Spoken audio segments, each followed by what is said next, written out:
Hello students.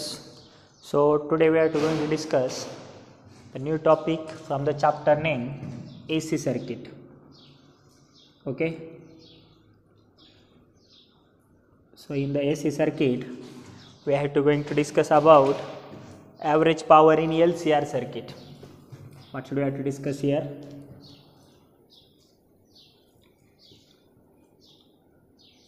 Average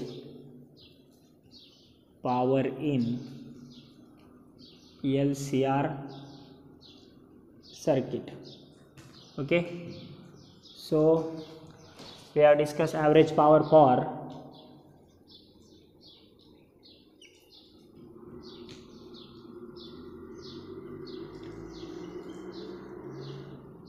series LCR. Okay, so as we know the circuit looks like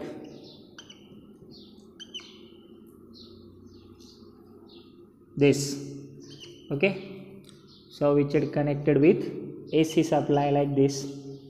In this the circuit having inductance L, capacitance C and resistance R.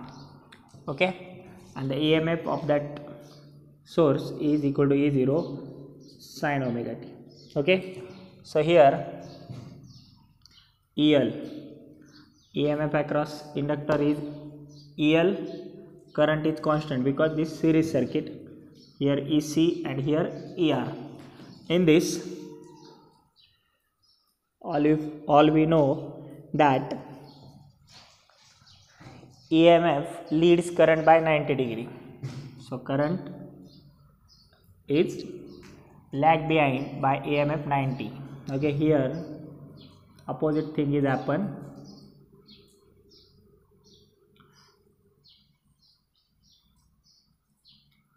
EMF lags behind by current by 90 degree, and EMF and current for the resistor both are in same phase. हे पाहिलेले आपण. Okay, आता त्याच्या पुढे जाऊन त्या ठिकाणी या ठिकाणी जे करंटचं इक्वेशन येतं I is equal to I0 sine omega t plus minus phi, sine omega t plus minus phi या फॉर्ममध्ये. बरोबर. आता आपल्याला फाइंड काय करायचं आहे,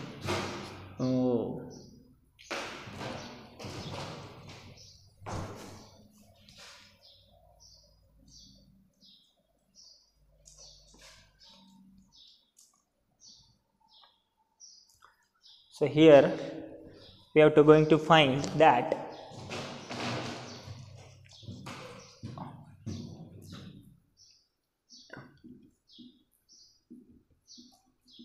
instantaneous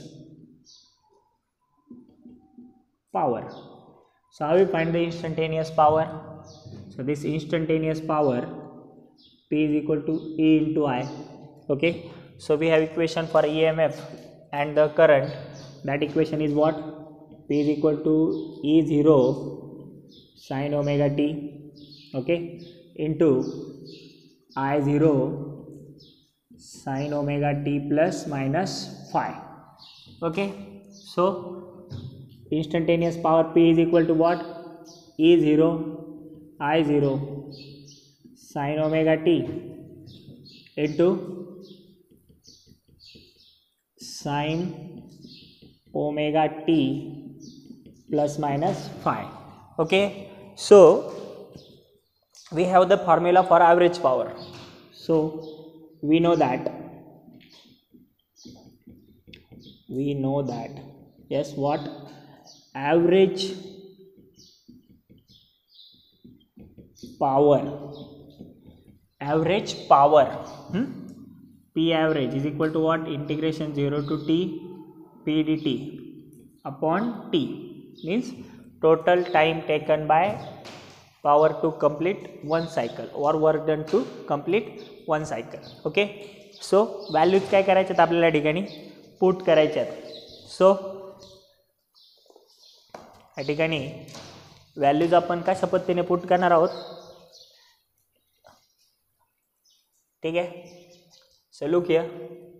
so this P average is equal to 0 to t value of p is a0 I0 sin omega t into sin omega t plus minus phi dt upon t. Okay, so a0 I0 upon t बाहेर घेतला, integration 0 to t sin omega t into sin omega t plus minus phi dt. Okay, so इथे sin omega t plus minus phi हे असं लिहू शकतो ना आपण, sin of a plus minus b is equal to काय, sin of a cos of b plus minus cos of a sin of b या फॉर्ममध्ये. ठीक आहे, मग हे काय येईल is equal to sine of omega t plus minus phi is equal to येईल sine omega t cos phi plus sine phi cos omega t. ते पुट करूया इक्वेशनमध्ये. So hence average power is equal to 0 to t sine omega t, first तसंच square ब्रॅकेटमध्ये sine omega t cos phi plus sine phi cos omega t. Okay, so या पद्धतीने आलं आहे. ठीक आहे, मग आता पुढे काय करता येईल, त्यात पुढे जर आपण स्टेप पाहिली तर ह्या साइन ओमेगा टीने मल्टिप्लाय करा ब्रॅकेटला. ठीक आहे, hence average power is equal to 0 to t multiply केलं sine square omega t cos phi plus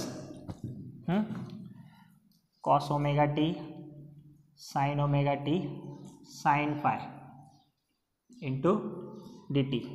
ठीक आहे, या पद्धतीने इक्वेशन येईल. मग आता हे इक्वेशन पुढे काय करावं लागेल आपल्याला, सिम्प्लिफाय करण्यासाठी आपलं जे इंटिग्रेशन आहे सेपरेटली अप्लाय करा. हे a0 I0 अपॉन टी इथे राहील, मग इथे येईल a0 I0 upon t 0 to t apply करेल separately sine square omega t cos phi d t plus 0 to t sine omega t cos omega t sine phi d t. आता जे जे functions नाही आहेत ते आउटसाईडला घ्या. तर काय येईल, P average is equal to a0 I0 upon t square ब्रॅकेटमध्ये कॉस फाय बाहेर घेतला, इथे राहील integration 0 to t sine square omega t d t plus sine phi बाहेर घ्यावं लागेल, इंटिग्रेशन 0 to t साइन इथे येईल integration 0 to t sine omega t plus into cos omega t d t. ठीक आहे, आता व्यवस्थित लक्ष द्या टर्म्सकडे. ही एक टर्म आहे आणि ही एक टर्म आहे, याचं इंटिग्रेशन.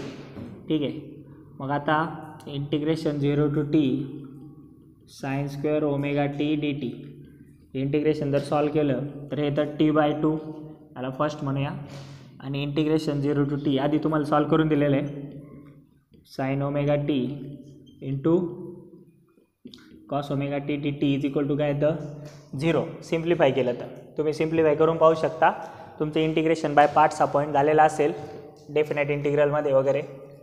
ठीक आहे, मग आता यामध्ये व्हॅल्यूज पुट करूया. So average power is equal to काय येईल a0 I0 upon T in bracket cos phi into t/2 plus sine phi into 0, म्हणजे ही टर्म काय होणार आहे 0. So average power is equal to काय a0 I0 upon T into cos phi into t/2. So T get cancel. हे काय येईल a0 I0 upon 2 into cos five मग हे जर आपण व्यवस्थित अरेंज केलं तर P average is equal to काय E0/√2 इंटू I0/√2 या फॉर्ममध्ये इंटू कॉस फाय. ठीक आहे. मग हे काय झालं आहे R M S values because ERMS is equal to काय E0/√2 and IRMS is equal to काय I0/√2. ठीक आहे. मग आता या ठिकाणी आपल्याला काय करावं लागेल पुढे पुट करा average power is equal to ERMS into IRMS into cos phi. ठीक आहे. मग आता या ठिकाणी पुढे काय येणार आहे व्यवस्थित पहा.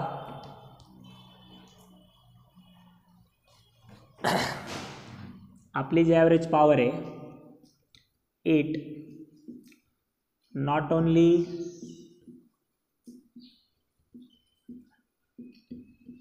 Depends on RMS values of काय current and EMF but also depends on कसं डिपेंड करतं फेज डिफरन्स. फेज डिफरन्स काय आहे फाय. ठीक आहे. आणि मग कॉस फाय काय आहे cos phi,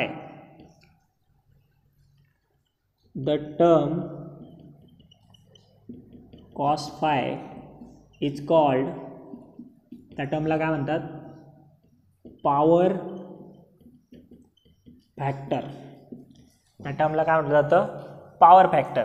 पॉवर फॅक्टर का म्हणतात कारण फेज जर चेंज झाली तर त्याचा इफेक्ट कसा होणार आहे ॲव्हरेज पॉवर होणार आहे, त्याला काय म्हणतात पॉवर फॅक्टर. आता cos phi is equal to काय असतं cos phi is equal to असतं true power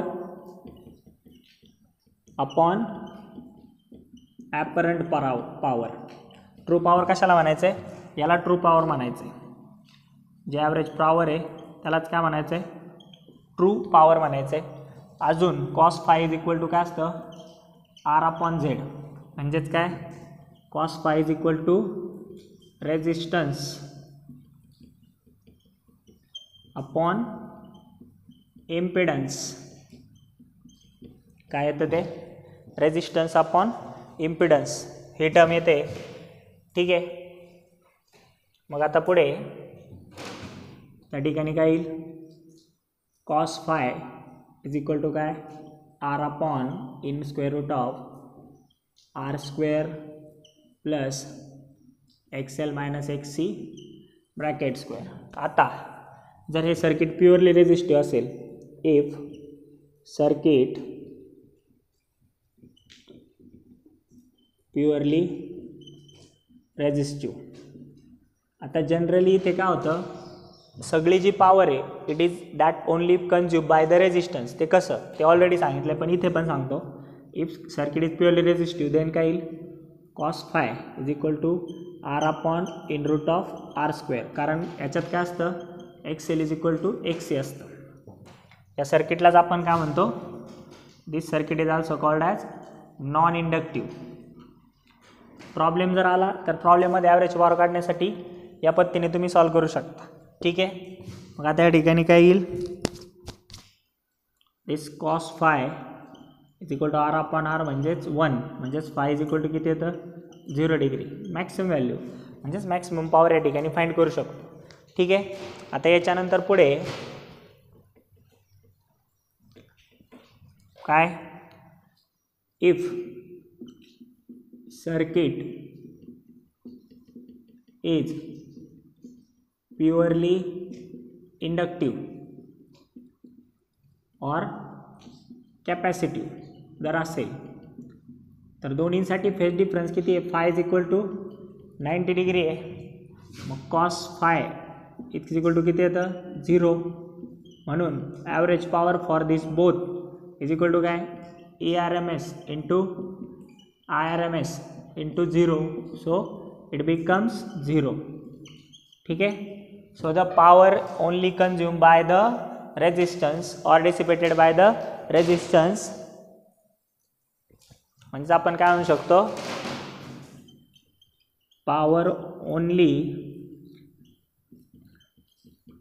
dissipated by the